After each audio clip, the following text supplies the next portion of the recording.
Why did he not confess at the time? Well, what I can tell you is it took my client time to come to terms with what had happened. It's a major turn in a case that shocked the Southtowns. The prime suspect now admits he is the one who killed the manager of Toys R Us in Hamburg. This is Bernard Grucza, hugging co-workers and chatting with police at the scene of the crime last June.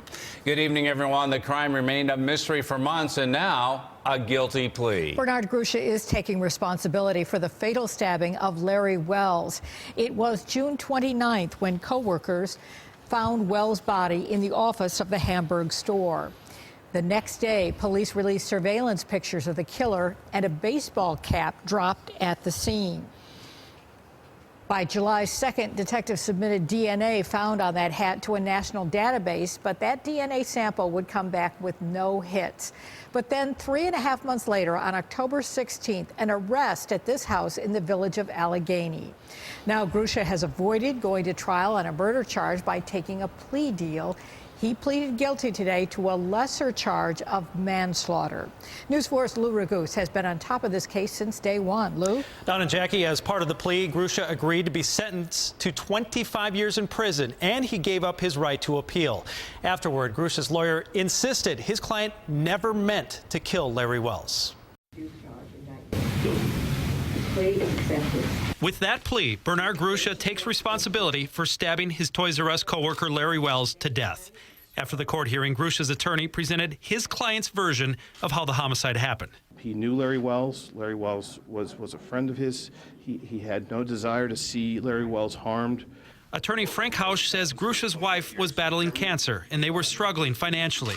So the regional vice president for loss prevention was there to steal. He was trying to get money to support his family. He did not anticipate encountering Larry Wells.